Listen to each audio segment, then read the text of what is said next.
महत्त्वाचा मानला जातोय।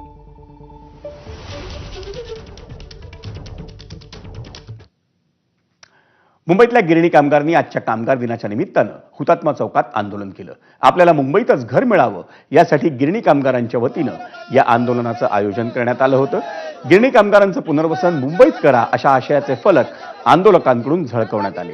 गिरणी कामगारांच्या घरांसाठी 15 मार्चचा शासन निर्णय मागे घेण्याची मागणी या आंदोलनात करण्यात आली। या आंदोलनाला खासदार वर्षा गायकवाड आणि आमदार ज्योती गायकवाड यांनी पाठिंबा दिला होता।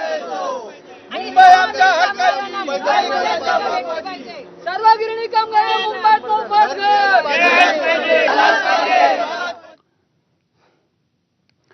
आणि गिरणी कामगारांनी मुंबईत घर मिळावं म्हणून केलेल्या आंदोलनाच्या पार्श्वभूमीवर खासदार वर्षा गायकवाड यांनी काय प्रतिक्रिया दिली आपण तीही पाहूया।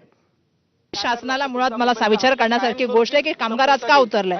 त्यांचं म्हणणं आहे की जे आम्ही सुरू केली होती योजना ज्याच्या माध्यमातून कामगारांना जे गिरणी कामगार होते त्यांना घरं मिळत होती मुंबईमध्ये, दुर्दैवाने ती घरं आता त्यांना देण्याचा न निर्णय घेऊन त्यांना बाहेर पाठवण्याचं षडयंत्र चाललेलं आहे। त्यांचं म्हणणं आहे की आम्हाला मुंबईमध्ये घर मिळालं पाहिजे, कारण गिरण्या ह्या मुंबईमध्ये होत्या, त्यांचं जीवन पूर्ण मुंबईमध्ये गेलेलं आहे, त्यामुळे त्यांना मुंबईत घर मिळावं आणि ती मागणी मला वाटतं योग्य आहे। त्यामुळे सरकारने याबाबत त्वरित कारवाई करावी आणि कामगार दिनाच्या निमित्ताने त्यांना न्याय द्यावा ही अपेक्षा आहे माझी। मुंबई महानगर परिवहन प्राधिकरणानं म्हणजे MMRTनं